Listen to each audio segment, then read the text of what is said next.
Racikan Berita 1. Dalam kaitan itu, gerakan kembali ke Undang-Undang Dasar 1945 asli sebagai hasil pemufakatan para pendiri bangsa semakin meyakini bahwa penerapan Undang-Undang Dasar 1945 asli adalah solusi.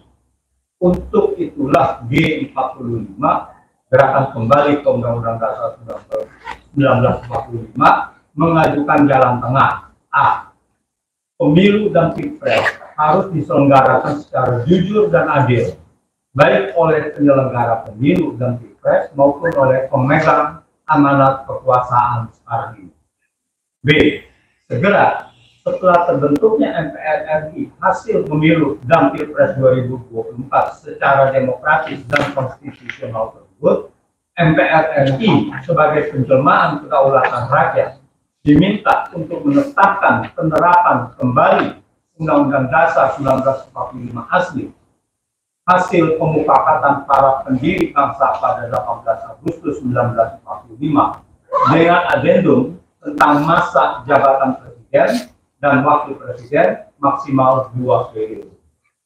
Menyerukan kepada semua kekuatan politik, baik partai-partai politik maupun organisasi-organisasi masyarakat, untuk menyadari kondisi kehidupan bangsa dan negara yang kritis dan terberat untuk melakukan upaya-upaya bersama bagi penyelamatannya. Hal itu tiada lain adalah dengan penerapan Undang-Undang Dasar 1945 asli, hasil pemufakatan para pendiri bangsa pada 18 Agustus 1945. Semoga Tuhan Yang Maha Kuasa melindungi bangsa dan negara Indonesia dari malapetaka dan mara bahaya. Presidium gerakan kembali ke Undang-Undang Dasar 1945 asli.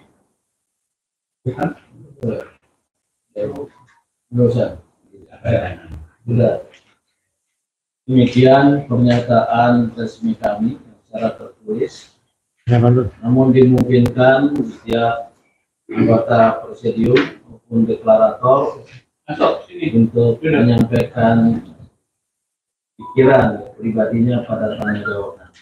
Saya silakan, ada kawan-kawan pers yang ingin bertanya, menyebutkan nama medianya.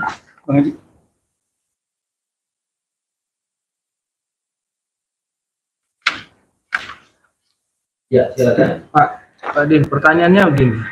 Saya dari Kawan TV One menanyakan tentang makin kelihatan kecurangan yang dilakukan oleh rezim ini. Lalu apa tindakan yang harus dilakukan oleh Presidium Gerakan Kembali Undang-Undang 45 yang asli? Langsung saya jawab, karena G45 Gerakan Kembali ke Undang-Undang Dasar 1945 asli adalah gerakan moral dan konstitusional yang bertujuan MPR RI yang baru nanti, walaupun hasil pemilu pilpres dengan menggunakan Undang-Undang Dasar 2002 dan turunannya kami kritik, namun inilah jalan tengah. Dan oleh karena itu MPR RI yang terbentuk nanti kita minta, kita desakkan tentu bersama genap kekuatan rakyat cinta konstitusi untuk menetapkan ketetapan perdananya, yaitu kembali ke Undang-Undang Dasar 1945. Inilah gerakan moral konstitusional. Bagi kami tidak berada pada posisi yang dapat dan ingin berbuat banyak jika terjadi pelanggaran-pelanggaran terhadap undang-undang tentang pemilu maupun kecurangan yang banyak disebutkan, kecuali kami memberikan dukungan secara moral seperti pada pernyataan kami kali ini. Silakan, ada lagi?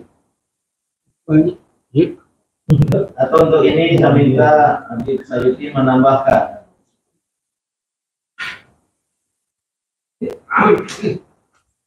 Memang kita tidak punya Kita tidak punya posisi yang disebutkan untuk mengambil tindakan tertentu menghadapi kecurangan seperti itu. Tapi posisi gerakan kembali kewenangan tertentu menempatkan MK sebagai lembaga tertinggi. Kalau itu terbentuk, maka demokrasi kita yang liar seperti sekarang ini bisa dijinakkan, bisa ditanggulangi untuk kembali kepada kedaulatan rakyat. Dan hal ini tidak bisa dibiarkan langsung terus, karena akan menjadikan Indonesia bisa disebutkan terpecah belah, rancang disintegrasi.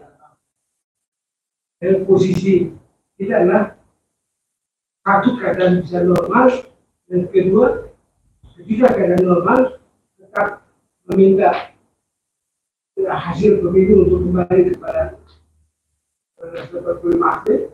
Kalau keadaan tidak normal, terjadi kendala-kendala dalam perjalanan, tetap gerakan kembali ke seperti 45 asli adalah pilihan terbaik untuk mengatasi kondisi yang Ya, ada lagi pertanyaan? Lagi Atau ada tambahan? Antoni? Kecurangan pemilu dan pilpres pada hakikatnya adalah pengkhianatan terhadap suara rakyat, pengkhianatan terhadap kedaulatan rakyat. Dan ini sangat bahaya karena menurut survei dari organisasi pemuda ICMI se-Sumatera, untuk daerah Sumatera, 85,2% menyatakan bahwa mereka siap berdisintegrasi kalau pemilu curang.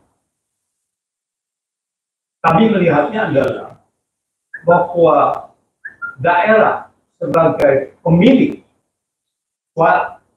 negara kesatuan Republik Indonesia ini melihat bahwa terjadi ketidakadilan di dalam ekonomi dan ketidakadilan di dalam banyak hal dan juga hukum. Kalau ini sampai terjadi dan mereka melihat bahwa ketidakadilan ini secara nyata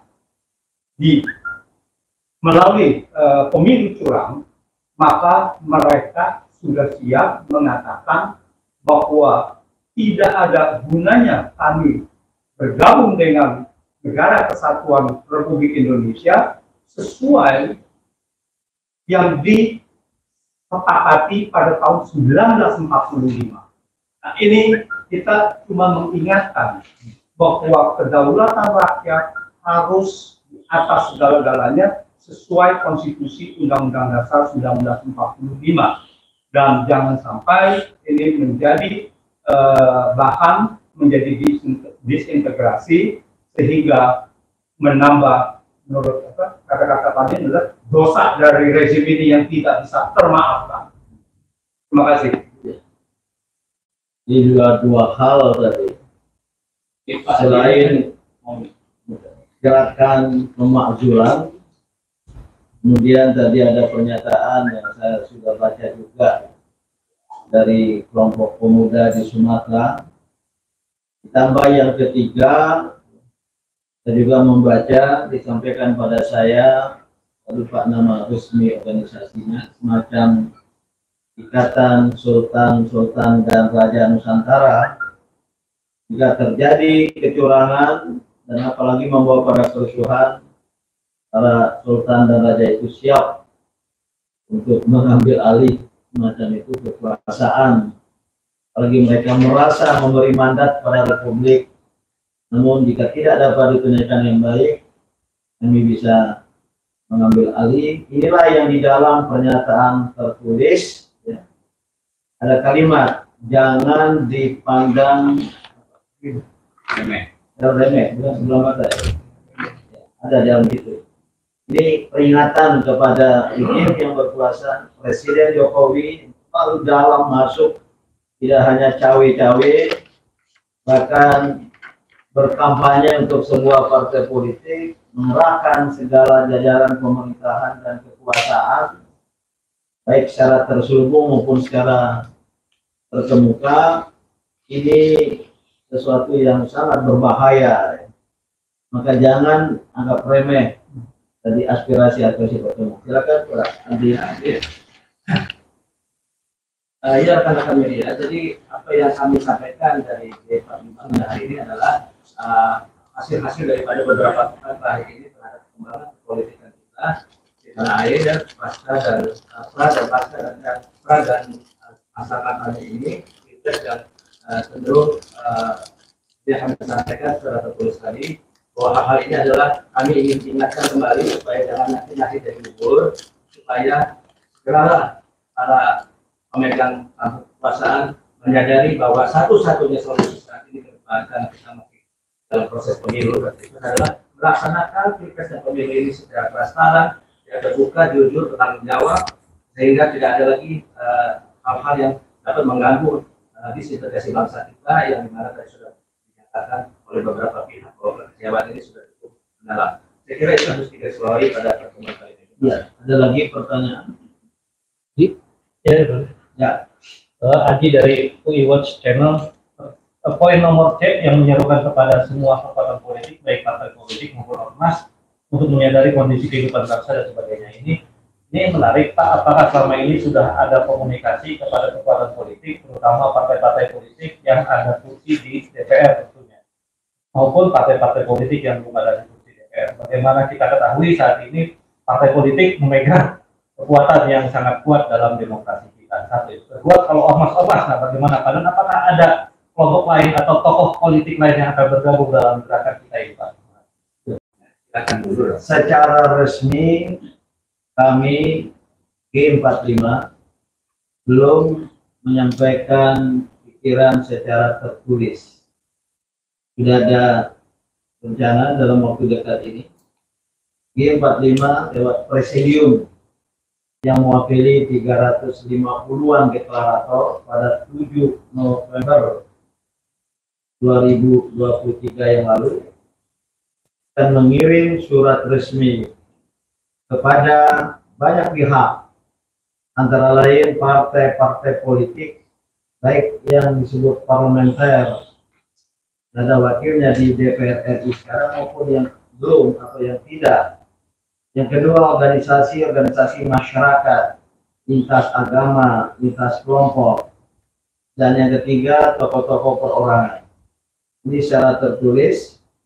Kami karena suasana pemilu pilpres yang hiruk-pikuk tidak dapat mengundang atau mendatangi mereka secara langsung.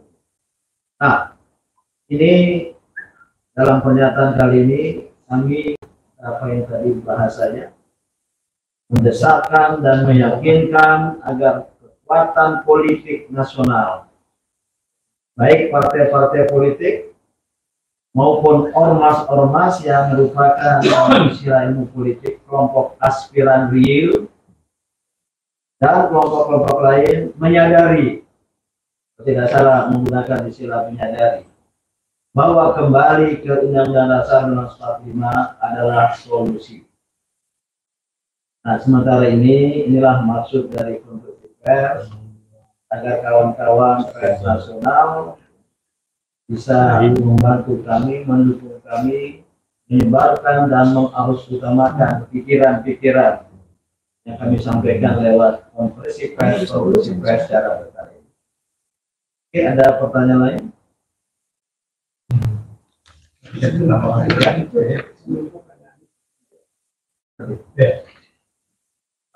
Secara formal tadi sudah diutarakan bahwa tidak ada komunikasi secara langsung ya, belum ada dengan partai politik khususnya dan juga ormas-ormas lain.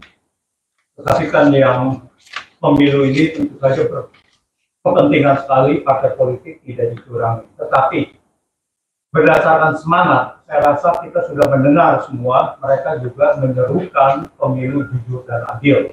Bahkan ada slogan, saya tidak tahu dari mana, atau 01, atau 02, atau 03 yang mengatakan pemilu curang berarti perang.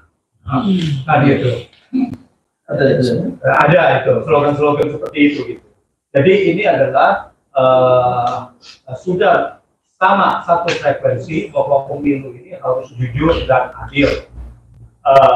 Kalau memang itu sampai dilakukan kecurangan-kecurangan dan ternyata secara kasat mata terbukti, saya rasa kekuatan-kekuatan tadi itu tinggal konsolidasi saja, dan ini yang menambah bahaya dari disintegrasi ini. Demikian, Pak. Saya mau tambahkan beberapa hal.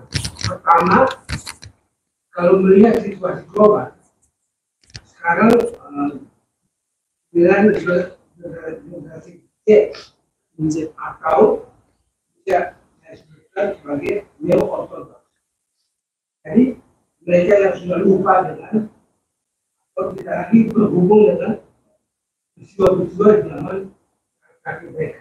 Ini generasi baru. Artinya potensi perubahan global itu besar sekali. Dan itu saja di Indonesia. Jadi harap dicatat supaya presiden harus sangat hati-hati dalam hal ini.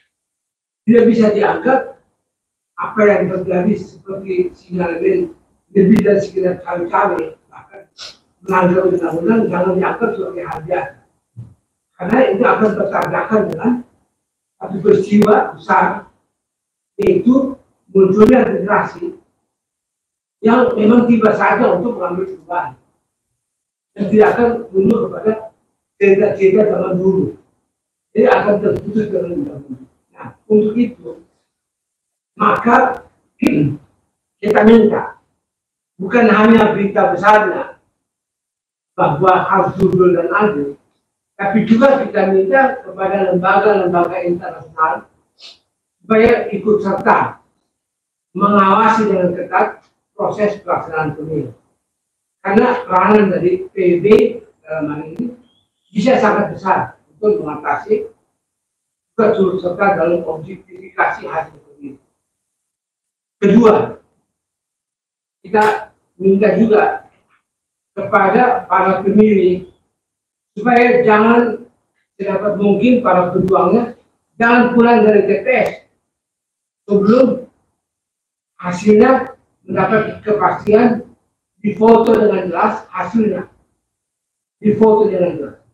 Karena nanti peganglah hasil kecamatan, selebihnya mau DPT begitu dan sebagainya itu sudah penting. Itu akal-akal. Tapi yang penting hasil kecamatan. Hasil kecamatan dapat bisa dijumlahkan dan masalah tersebut. Saya kira itu saja. Jadi, ya. Timbulnya kesadaran baru, terutama di generasi ini tentang rasa keadilan telah besar sekali, dan kelompok ini hari ini dicerdaskan oleh medsos.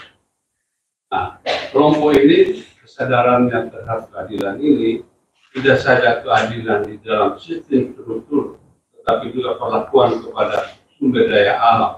Itu telah mendorong mereka untuk mengambil posisi supaya mereka tegak kepada keadilan dan kemudian pemihakan kepada mereka yang tidak merasa adil.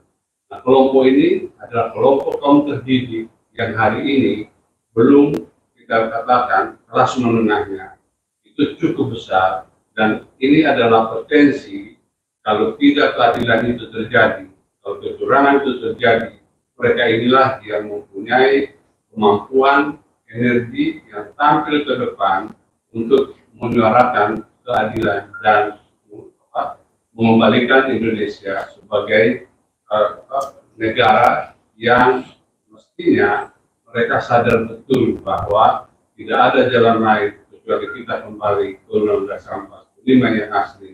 Karena apa yang terjadi sekarang ini terlalu terbuka dan tidak membantu negara kita secara adil. Saya kira itu yang saya sampaikan. Terima kasih. Sebelum dilanjutkan, Pak, saya kenalkan yang hadir pada partisipasi ini dari Presidium G45, Bapak M. Hatta Taliwang, Sekretaris, ada namanya, secara alfabetis M ya. Kemudian Bapak Adian Adriatus, ini tokoh juga, Bapak Pak Hatta tadi aktivis zaman. Ini Bapak Adrianus, ini tokoh umat muda Indonesia. Kemudian bagi saya Bapak Antoni Budiawan, seorang cendekiawan dalam bidang ekonomi umat Katolik. Kemudian di Sayuki Sakti, ini tokoh pemikir di DPR, demonstran juga yang presidium dan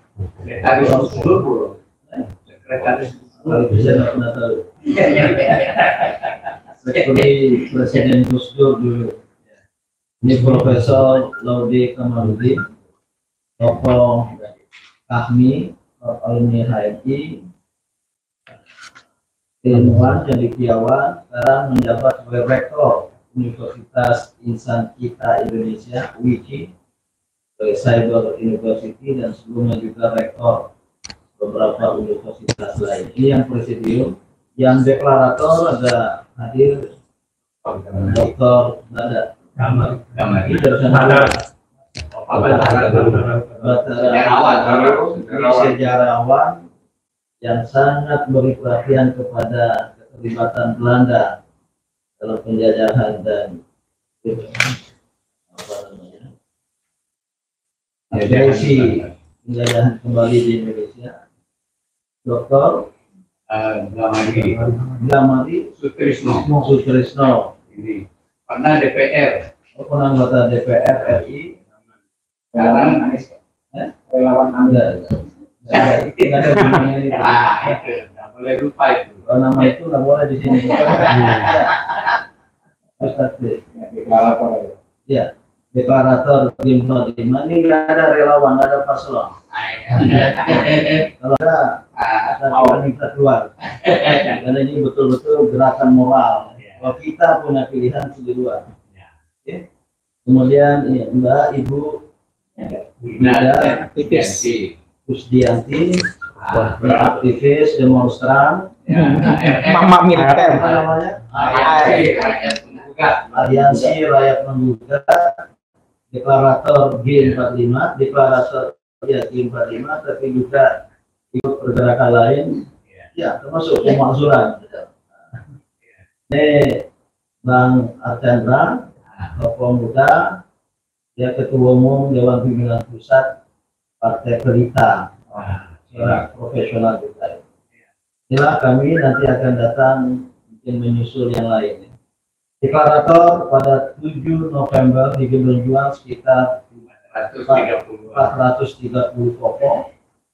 Kemudian bersepakat presidium beberapa orang yang namanya tercantum dalam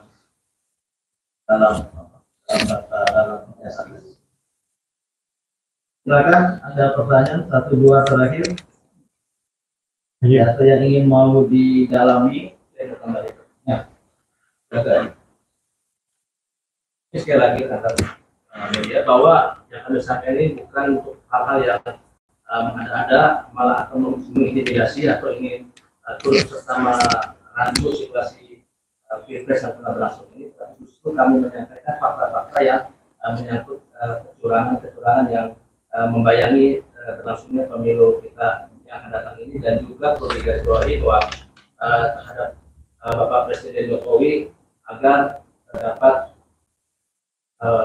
menerima masukan yang kami sampaikan ini, tidak menganggap hal yang biasa, tetapi juga harus mampu menyikapi yang telah Pak Jokowi sendiri lakukan, yaitu situasi di mana rakyat menjadi di dalam mencekam, apalagi sudah semakin dekat hari H, suasana seperti ini tidak kondusif karena politik dinasti sangat terasa, semakin terasa hari-hari ini melibatkan peserta pilpres juga. Oleh karena itu, kalau sekali lagi seluruh pemangku jabatan yang mengelola pilpres dan pemilu ini, siapapun juga dari tingkat daerah hingga pusat, untuk menjaga netralitas, menjaga kejujuran, transparansi, seperti yang tadi disampaikan juga, bagaimana dokumen-dokumen di kecamatan di titik tertentu untuk bukti-bukti sahnya sebuah suara-suara,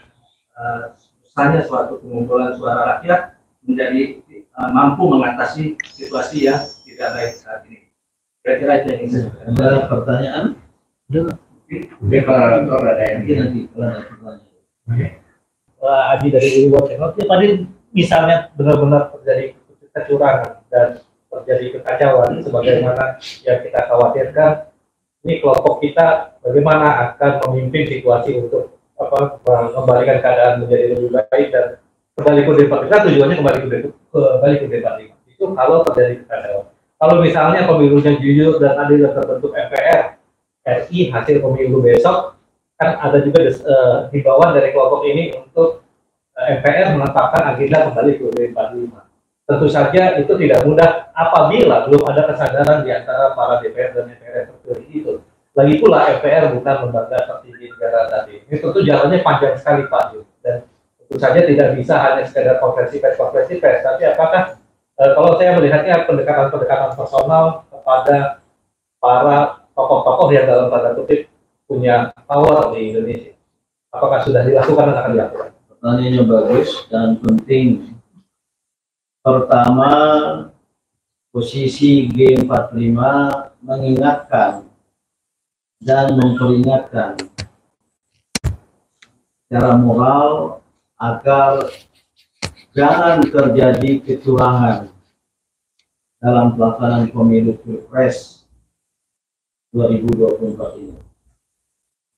Karena kecurangan pertama tidak dilaksanakannya prinsip pemilu berdasarkan undang-undang belum diubah ya. Langsung, umum, bebas, rahasia, luber, ditambah dengan yang kedua jujur dan adil, jurdil. Terutama dua yang terakhir jika tidak diterapkan secara sebenar-benarnya itu berarti kecurangan.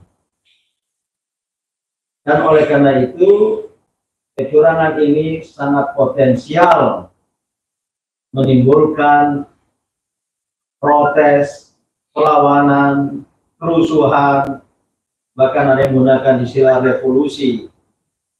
Pemilu curang, perang itu dari sebuah kelompok. Ini sudah bertebaran.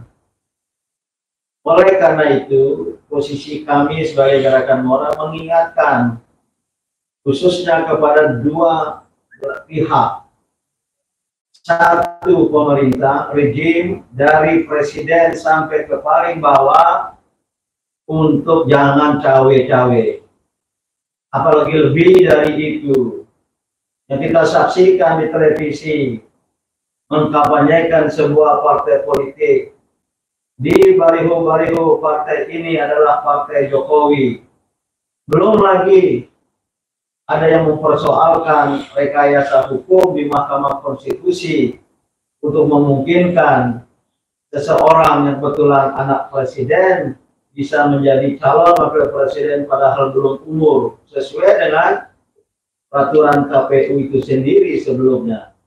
Belum lagi banyak sekali ya, ada sekelompok satpol di sebuah kabupaten membuat pernyataan untuk mendukung calon tertentu, para desa dikumpulkan, seorang calon datang. Ini kasat mata yang kami masukkan. Apalagi money politik, BLT yang dari dulu tidak disalurkan, baru saat kampanye pemilu disalurkan. Itu hak rakyat, tapi kemudian dibungkus seolah-olah datang dari sebuah kekuatan politik atau paslon tertentu. Ini adalah bentuk-bentuk kecurangan yang kasat mata, dan ini berarti melanggar undang-undang pemilu, yaitu tidak melaksanakan kejujuran dan keadilan. Maka kami khawatir, catatan penting pada penanya, bukan dari kami khawatir ini para cendekiawan, akademisi, para tokoh. Kalau ini berlanjut kecurangan, ketidakjujuran, ketidakadilan ini potensial menimbulkan kerusuhan, perlawanan, padahal sudah ada tadi berbagai bentuknya. Ini akan menjadi malapetaka bagi bangsa dan negara, maka kami tutup pernyataan ini dengan doa.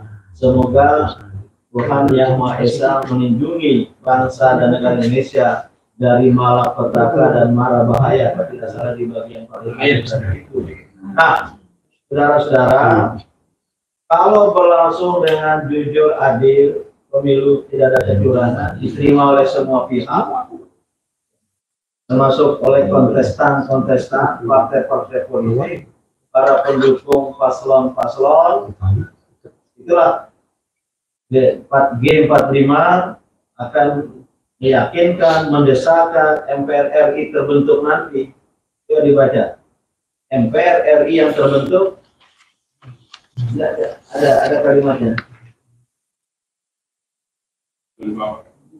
Ya, coba baca kalimatnya.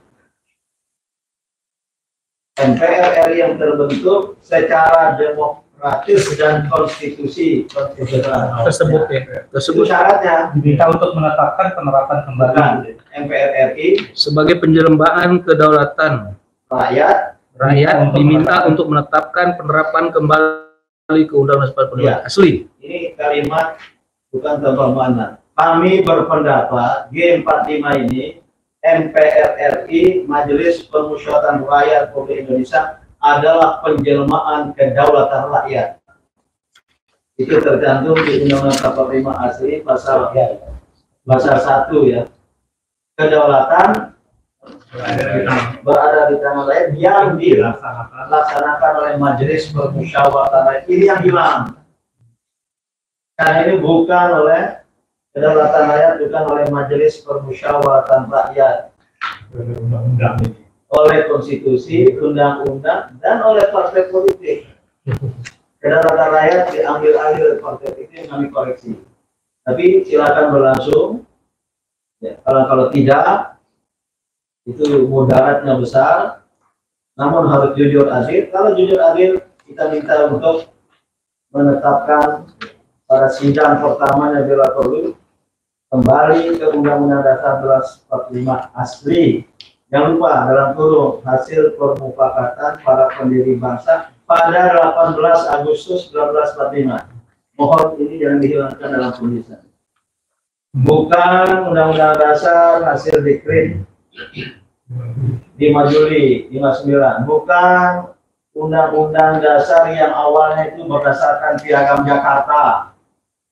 Karena adanya beda sedikit saja.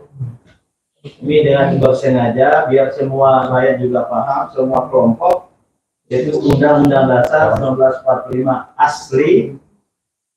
Huruf besar, huruf kecil aslinya. Huruf besar. Kalau Pak Hatta tulis huruf besar. Dalam kurung hasil permufakatan para yang lupa permufakatan 18 Agustus 1945. Nah, terakhir, kalau seandainya pemilu tidak berlangsung luber jurdil secara damai sebagai jalan damai demokrasi, terjadi protes, perlawanan dengan bukan ancaman biasa tadi itu, bukan dari kami. Ya. Gimana G45? G45 berketetapan hati untuk menyerukan kepada seluruh rakyat Indonesia kembali ke Undang-Undang Dasar 1945 asli hasil pemangkatan pada 2018 adalah solusi. Jika kawan-kawan memahami dari saya, ini belum semua kami menyepakati, tapi negara bersepakat gerakan 45 akan menjadi kekuatan rakyat yang menyerukan seluruh rakyat dan menggerakkan seluruh rakyat. Mari kita bersama-sama kembali ke Undang-Undang Dasar 1945. Mungkin nanti akan berkumpul sejumlah tokoh bangsa Indonesia, lintas agama, lintas suku, lintas golongan, untuk memastikan kita bersepakat kembali ke Undang-Undang Dasar 1945 asli. Dipaham yang terakhir ya? Ini gerakan moral akan berubah menjadi gerakan politik moral yang konstitusional. pertanyaan tentang mendekati pribadi-pribadi tertentu. Kan sudah Jadi tadi. tadi dijawab Ya. oleh Pak Din bahwa ini bukan masalah-masalah pribadi lagi. Jadi pribadi yang dianggap berkuasa itu karena menjalankan kedaulatan rakyat. Ketika keadaan tidak normal, maka yang tadi itu gelombang objektif itu akan berkomunikasi dengan pribadi-pribadi itu secara objektif. Tidak lagi dianggap ada kepentingan pribadi, ideologi pribadi itu tidak ada. Itu jawabannya. Tinggal itu bisa dianggap masalah kecil tapi menjadi besar kalau kita lihat budaya politik kita. Bahwa masalah-masalah penting seperti ini yang mendasar seperti ini menyangkut suara rakyat ke dalam rakyat jangan dianggap sebagai kepentingan pribadi-pribadi. Walaupun dia berpengaruh di masyarakat, di politik, di mana-mana. Tapi kalau menyangkut kepentingan rakyat, maka komunikasi itu adalah komunikasi objektif. Bukan ada kepentingan dia Pak kepentingan Padi atau Dari deklarator yang hadir ada yang ingin bicara? Saudara? Boleh pegang. Dia.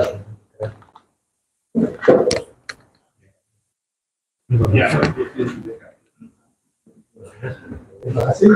Jadi, saya ingin menambahkan dua hal yang sangat penting. Yang pertama, mengenai yang kami namakan Undang-Undang kembali ke Undang-Undang Dasar 45 asli. Berarti ada yang palsu. Saya termasuk yang berpendapat bahwa undang-undang yang disahkan oleh MPR bulan Agustus tahun 2002 itu kalau dinamakan Undang-Undang Dasar 2002 betul, tepat. Tapi kalau mau dikatakan itu sebagai Undang-Undang Dasar 45, maka saya termasuk yang mengatakan bahwa itu Undang-Undang Dasar 45 palsu. Karena sudah cukup panjang dibahas, antara lain memang seolah-olah di situ kalau Undang-Undang Dasar 45 asli itu terdiri dari 16 bab dan 37 pasal. Tetapi kalau coba diteliti lagi, itu coba cari bab 4. Bab 4 ditulis di situ, tapi ada dicantumkan, tetapi isinya kosong dengan hanya kalimat dihapus isinya, yaitu mengenai Dewan Pertimbangan Agung. Sekarang coba pikir dengan logika, bagaimana struktur suatu undang-undang dasar konstitusi ada ditulis babnya, tapi kosong. Kemudian mengenai tadi disampaikan mengenai kedaulatan rakyat dan diwakili oleh MPR. Di Undang-Undang Dasar 45 palsu ditulis akan diatur melalui undang-undang. Coba cari, ada tidak undang-undang yang mengatur kedaulatan rakyat? Nah, oleh karena itu saya katakan bahwa Undang-Undang Dasar 45 palsu telah merampok kedaulatan rakyat. Ada ayat yang sangat memalukan, itu mungkin nanti akan kesempatan lain. Nah, jadi di sini harus diperhatikan bahwa dari strukturnya itu sudah suatu pemalsuan, seolah terdiri dari 16 bab, padahal harusnya 15. Dan kemudian mengenai 37 pasal itu ada A, B, C, D, E segala macam. Jadi sampai mengakibatkan bahwa ayat yang baru itu di Undang-Undang Dasar 45 palsu itu 90% ayatnya baru. Hal yang kedua yang penting adalah di sini bahwa Undang-Undang Dasar 45 asli itu terdiri dari 3 bagian yang tidak terpisahkan, yaitu pembukaan, batang tubuh, dan ini yang tidak pernah diperhatikan, penjelasan Undang-Undang Dasar 45 yang asli. Coba saudara-saudara atau semua pemirsa membaca dengan teliti isi penjelasan. Jadi itu dihapus. Konon katanya bahwa itu adalah produk dari Profesor Supomo. Itu tidak masuk akal karena setiap bab, setiap pasal, setiap kalimat di situ disusun bersama-sama dan itu adalah usulan dari pribadi-pribadi. Jadi apabila sudah diterima sebagai usulan yang dikeluarkan dan dicantumkan, berarti tidak lagi ditulis itu dari siapa. Jadi kalau dikatakan bahwa itu disusun oleh Profesor Supomo, Tidak masalah, yang penting disahkan. Nah, jadi pentingnya begini, ya. Yang paling penting di situ adalah dijelaskan apa tujuan mendirikan negara. Di situ dijelaskan tujuannya. Kemudian mengenai perilaku pemimpin juga sudah dicantumkan. Jadi nggak mungkinlah ada joget-joget dan segala macam. Itu bukan perilaku pemimpin atau calon pemimpin. Ya, selingat-selingkuh dan sebagainya harus dibaca. Ya, jadi kalau pemimpin itu harus memberi teladan. Ya, seperti dari teologi pendidikan Ki Hajar Degantoro. Ya, ngasus itu lalu di depan itu menjadi teladan, jangan jadi sontoloyo. Ya. Nah, ini betul-betul dua hal yang menurut saya harus diperhatikan. Coba sekarang semua membaca kembali. Ya. Wakil-wakil rakyat membaca kembali penjelasan Undang-Undang Dasar 45. Saya duga memang ada unsur kesengajaan untuk menghapus. Karena di situ banyak hal-hal yang krusial yang harus diperhatikan. Termasuk di situ ada kalimat pertama bahwa selain undang-undang tertulis, ada undang-undang tidak tertulis. Mengenai perilaku dan sebagainya, itu undang-undang tidak tertulis, etika, ya, itu harus bisa dipikirkan sendiri. Ya. Nah, itu contoh-contohnya. Ya. Nah, jadi inilah menurut pendapat saya hal-hal yang harus diperhatikan dan harus dibaca oleh semua wakil rakyat agar mengetahui mengapa mendirikan, kan enak zaman penjajahan, nggak usah capek-capek, nggak usah mikir. Tetapi bukan itu tujuan untuk mendirikan negara, supaya kita bisa dalam alam kebebasan, kemerdekaan, dan keadilan. Jangan hanya untuk para pemimpin atau penjajah. Terima kasih. Itu saja. Ada lain yang ini. Saudara-saudara, saya ingin menegaskan posisi dari G45. Mohon jangan salah tulis. Pertama, ini gerakan moral berdasarkan konstitusi. Yang tiada lain adalah Undang-Undang Dasar 1945 asli. Secara kolektif, kalau lintas agama, lintas suku, ini akan bertambah lagi, melebihi jumlah deklarator pada 7 November yang lalu, 430 tadi. Dan ini bukan urusan pribadi-pribadi. Kalau saya yakin para deklarator, khususnya presidium, ini adalah orang yang sudah selesai dengan dirinya sendiri. Maka bukan untuk target politik tertentu. Dan tidak ingin pastikan pada diri sendiri. Nah, sebagai gerakan moral, berdasarkan konstitusi, gerakannya ya penyadaran, edukasi, persuasi, keyakinan, advokasi yang bisa kami lakukan sementara lewat menyebarkan pikiran-pikiran seperti lewat konferensi pers ini. Sosialisasi, edukasi, sosialisasi. Nah, yang kedua, ini terus-menerus tanpa lelah dan hentinya, walaupun dalam suasana hiruk-pikuk pemilu pilpres, kami sebarkan pikiran ini. Yang boleh jadi mungkin untuk adanya debat, polemik, diskusi di media tidak cukup menarik ya. Terutama karena debat, diskusi, polemik di media lebih banyak membahas tentang debat capres-cawapres. Tapi kami berketapan hati ini harus terus kita lakukan. Khusus hari ini yang ketiga, kita ingin pesankan betul secara sungguh-sungguh. Pemilu pilpres harus berdasarkan hukum, undang-undang, yaitu jujur, adil, jangan curang. Peringatan ini bukan fiktif, mengada-ngada, karena sudah ada bukti. sudah ada fakta, gelagat dan gejala, maka menggunakan istilah kasat mata tadi, berupa keterlibatan terlalu dalam, ada istilah mendalam tadi, keterlibatan terlalu dalam oleh rejim yang berkuasa, yang ingin melanggengkan kekuasaannya, membangun politik dinasti, dan kemudian mengerahkan organ-organ negara untuk kepentingan politik tertentu. Ini berbahaya. Sempat ada dikatakan kalau itu terjadi dan menimbulkan perpecahan bangsa, ini akan menjadi dosa sejarah yang tak terampuni. Ini kami peringatkan, ini gerakan moral memperingatkan.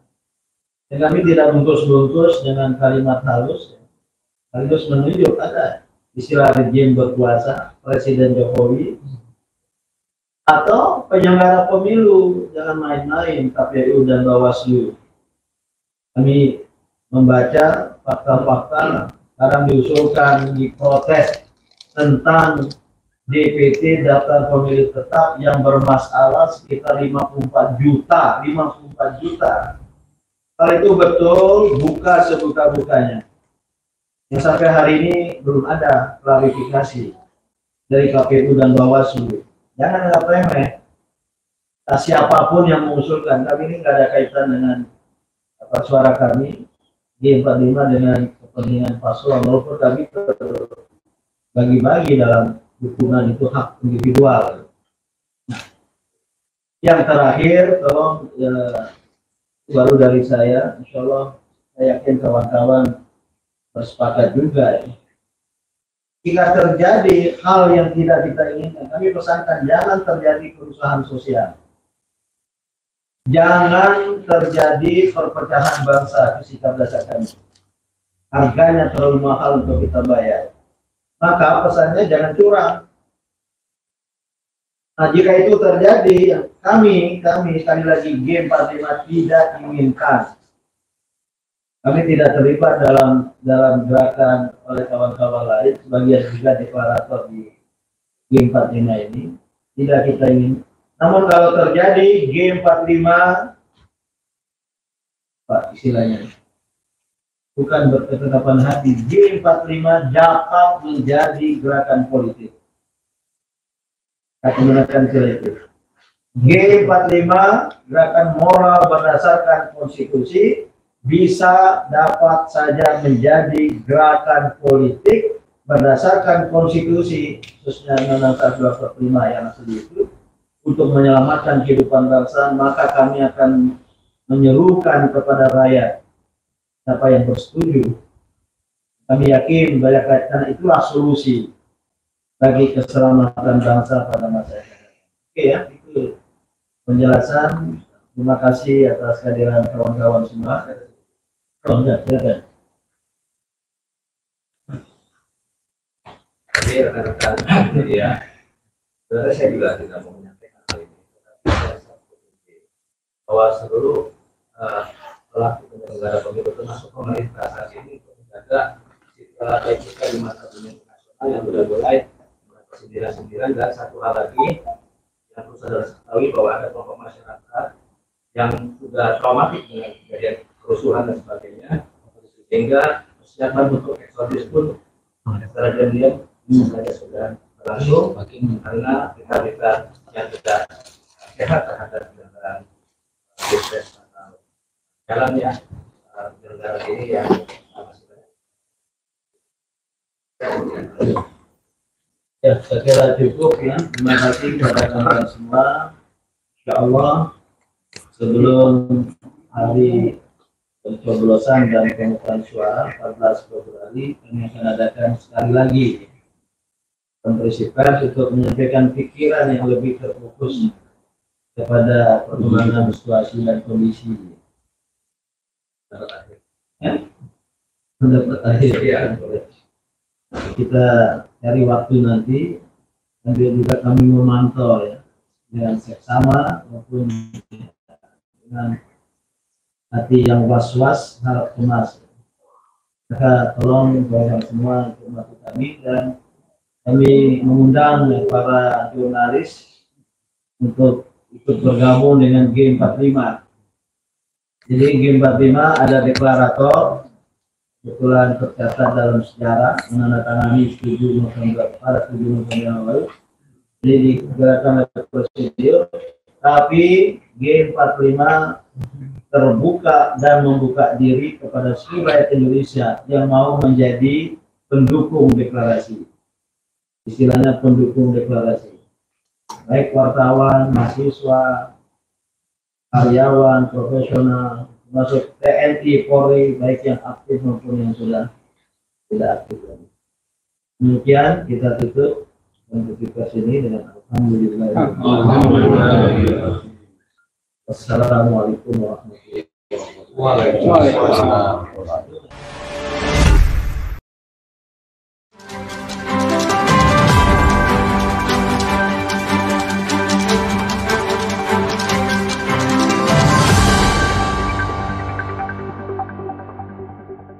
Racikan Berita 1.